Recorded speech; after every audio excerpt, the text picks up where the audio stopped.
저는 그 사실은 뭐 대한민국 총체적으로 정치권이든 뭐 전체적으로 뭐 총체적으로 지금 그 혼란스러운 상황인데 예. 실제 보면 문재인 그 좌파 정권도 문제 있지만요. 예, 예. 저는 본질적으로 더 심각한 것은 소위 그 보수 정당이라고 표방하는 국민의힘당에 결정적으로 저는 더 문제가 있다고 생각하는 거예요. 저도 그렇게 생각합니다. 이 나라를 망하게 한 것은 국민의힘당이다. 그렇죠. 결국은 이 탄핵은 좌파 정당이 시킨 게 아니라 소위 보수 정당 새누리당 그 다수 국회의석을 차지한 새누리당의 세력들이 결국은 탄핵을 시킨 거거든요. 예, 예. 주동자가 뭐 김무성, 유승민이니까 예, 예. 이 사람들이 주동이 됐어요. 탄핵 이후에 결국은 모든 선거는 완패를 했었고, 예. 그리고 또 하나는 그 당의 정체성 자체가 완전히 사라져 버렸고, 이게 왜냐면은 야당이란 것은 투쟁을 하는 거란 말이에요. 선명한 투쟁. 예. 그러니까 집권당이 어떤 형태가 가든 간에 견제와 균형으로서 강력한 투쟁하는 게 야당의 그 사실 본 모습이거든요. 예, 예, 그렇지. 숫자가 적더라도 밸런스를 맞출 수 있는 거지. 강력한 투쟁이, 예? 그죠? 견제인데, 예. 역대 어느 정권도 사실은 그 뭐 우리가 그 박정희 대통령 시절에도 뭐 강력한 어떤 공화당 시절에 어떤 그 나름대로 뭐 물론 경제 정책을 강하게 드라이브 걸기 위해서 강하게 밀어붙였는데 그 당시에도 사실은 뭐 옳고 그름을 따라서 김영삼이나 김대중 같은 좌파 그 당시에 야당에도 강하게 투쟁을 했단 말이에요. 예, 예. 그러면 현재 문재인이 이렇게 나라를 엉망으로 만드니까 뭐 안보든 경제든 외교든 사회 전반적으로 완전히 나라를 그 산산조각 내는 이 상황에서도 소위 국민의힘당 정치 세력들은 거의 침묵으로 일관하다시피 했단 말이에요. 그러니까 동조한 거거든, 쉽게 얘기하면은.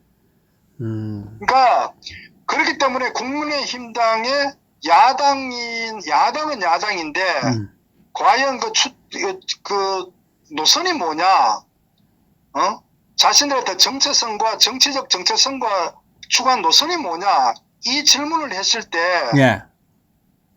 정상적인 보수 우파 정당의 노선을 갖고 있지 않다는 거거든요. 저는 그 부분에 있어서 첫째 뭐냐면은 예를 들어서 황교안 전 대표가 있을 때도 작년입니까? 2019년인가요? 작년인가요?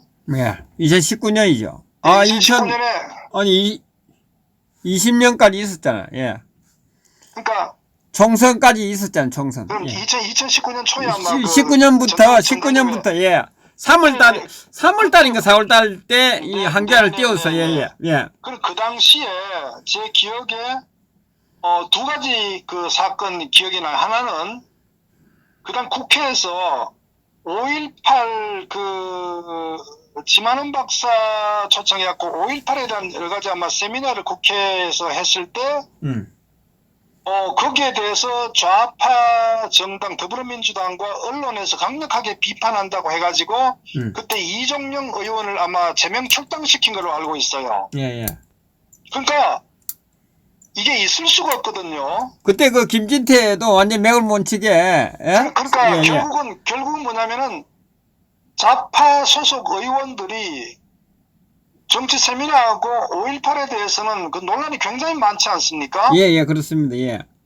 역사적으로 보면은 원래 그 81년도 1월 달에 대법원에서 그 5.18 사건은 그 김대중 내란폭 반란 사건으로 규정을 했어서 대법에서 끝을 냈다고요. 예, 예. 그런데 1995년도 김영삼이 들어오면서 그 당시에 그 아마 이름 5.18 특별위원회가 그걸 다시 뒤집었다고요.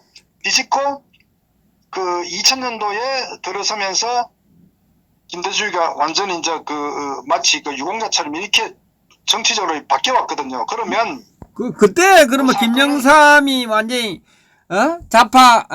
골수 좌파라는 것을 그 증명하는 그 계기 그 사건이네 그게요. 그러니까 그런 거 나중에 추후 역사적으로 저는 반드시 뭐 다시 살펴볼 필요가 있는데, 그러니까 정치적으로 매우 예민하고 복잡한 사건인데 네. 그것을 완전히 기정사실화 시켜가지고 지금 한마디도 못하게 돼 있잖아요. 그러니까 네. 결국 이제 이종영 그 의원을 제명시킨 것도 보면은 그 있을 수가 없는 일이고 정상적인 보수파 정당 같으면 그렇게 하면 안 된단 말이에요. 저거는 어땠습니까? 예? 여당들은 어떻겠습니까? 야당 때. 그러니까 오만 소리 다 했잖아요. 그런데 입을 닫게 만드는 거죠. 그 다음에 또 하나가 세월호 사건 관련해가지고 아마 차명진 의원이 예, 예. 거기에 대해서 아마 일부 상당히 비판적 의견을 표명했는데 그걸 또 윤리위 회부해가지고 예. 그러니까 셀프로 그러니까 좌파가 한마디만 하면은 예. 무조건 묻지마 그 윤리위 회부시켜본 자당 의원들을 그렇게 되면은 어느 누구도 이 좌파와 싸우려고 하지 않거든요. 예. 앞에 전면 나서면 쳐버리니까. 음. 그러니까 이것은 보수 정당도 아니고 야당도 아닌 거예요. 그러한 행태를 왔단 말이에요. 예, 예. 그러니까 호남에 뭔가 조금만 거슬리는 그런 발언을 하게 되면은 내부적으로 윤리위 회부해갖고 정치적으로 페널티를 준단 말이에요. 예, 예. 그 다음 또 하나 보십시오. 전두환 전 대통령 같은 경우도 5.18 관련해서 이제 그때 기총 사기 등등 해가지고 전직 대통령, 이 노령의 전직 대통령, 광주로 거의 끌고 가다시피 해가지고 거의 재판을 하지 않습니까? 그럼에도 불구하고 어느 누구 하나 국회의원들이 거기에 대해서 발언하지 않아요. 그러니까 무슨 호남의 눈치만 본단 말이에요. 이게. 네. 이런 정당이 됐단 말이에요. 그리고 또 하나 보십시오. 왜 국민의힘당이 저는 보수 우파 정당이 아니냐고 하면은 예.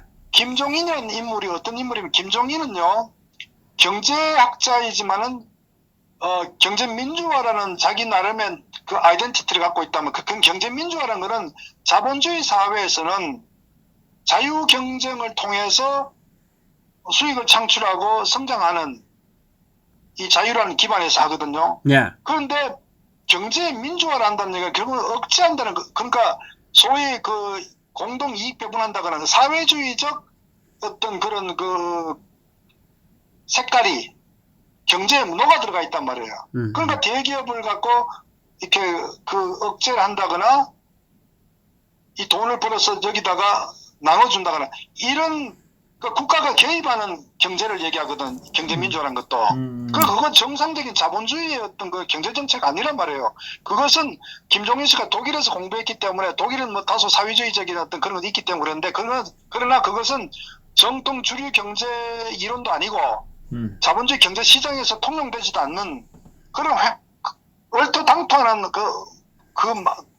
용어를 가져와가지고 마치 굉장히 국민들에게 아름다운 경제정책처럼 근데 거기에 대해서도 비판도 해야 되는데 그 인물이 문재인을 대표로 했을 때 선대위원장 했지 않습니까? 예, 예. 대통령을 만들었죠. 예. 그래갖고 문재인을 대통령 만들었잖아요. 예. 문재인한테 팽당했지만 그런 인물은 적장이었단 말이에요. 쉽게 말하고. 우리하고 예. 싸울 때. 예, 예. 그 적장을 다시 영입했단 말이에요. 예. 영입을 누가 했느냐? 심재철 원내대표 그 당시에 비도했잖아. 예, 출신이 광주지요. 예.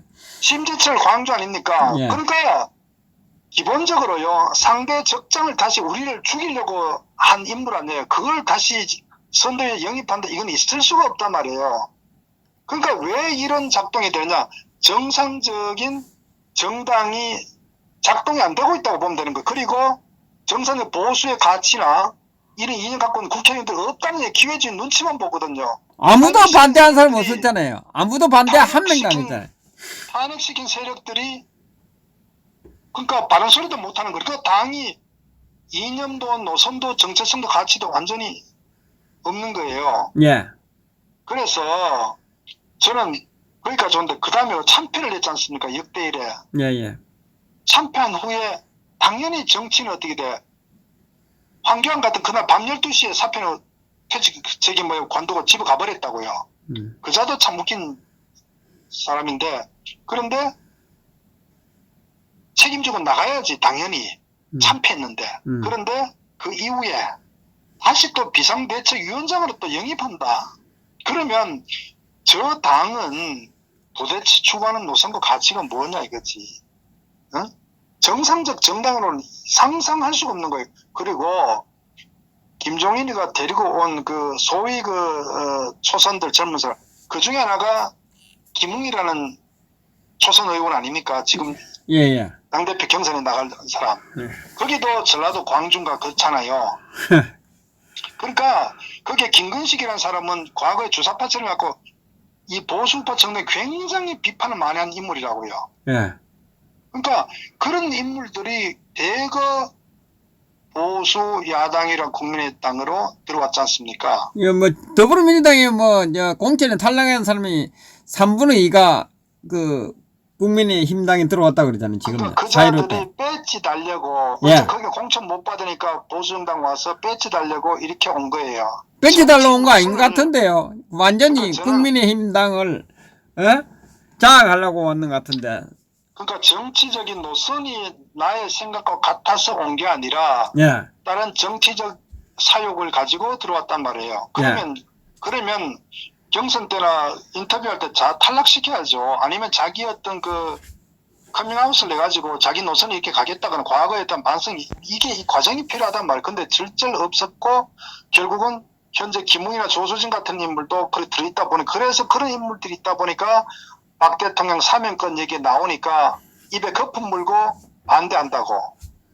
그러니까 이 자들은 그럼 그 자들이 그렇게 반대하고 하면은 정상적인 보수 정당의 그게 뭐 중진이든 국회의원 같은 거기에서 맞받아쳐가지고 보수의 가치를 갖고 바른 소리 또 해야 되는데 어느 누구도 또 침묵을 지키잖아요.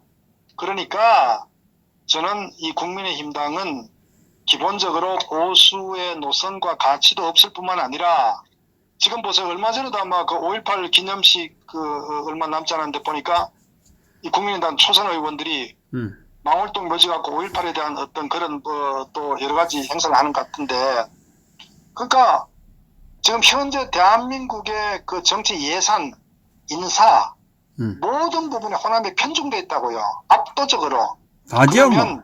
다가 그쪽을 다 갔죠. 그러면 정치권에서는 그 부분에 대해서 거기에 대해서 뭐 명확한 입장을 표명을 해야 된다고요. 그러면 다른 사람들은 세금만 내는 사람은 아니잖아요. 국민 아닙니까? 다른 데는 다 놓여야죠. 그렇기 때문에 결국은 뭐냐면은 이 국민의힘당은 내부 구성원들도 그렇고 어떤 내부의 어떤 그 추진하는 방향 정책도 그렇고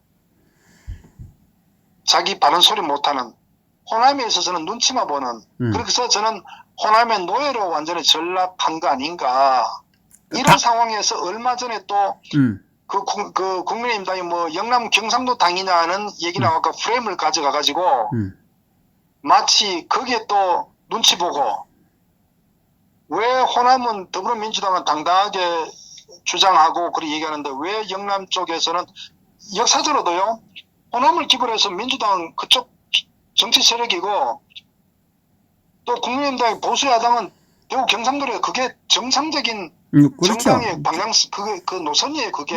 예, 맞습니다. 자기 추구하는 게 그게 부끄러운 게 아니라 그렇게 자기 정치에서 국민이 지지받으면 되는 거예요. 그리고 수도권은 각 지역 사람들이 모여가지고 의사결표를 행사하기 때문에 부끄러울 것도 없고 다만 지금 지나치다 싶으면은 소가 견제하고 그 비판하고 발언해야 되는 거예요. 그런데 현재 국민의힘당은 완전히 정체성 가치 상실한 호남의 눈치 보는 이런 그 정당으로 전락했다는 그리고 내부의 구성원 자체 안타깝게도 대부분 다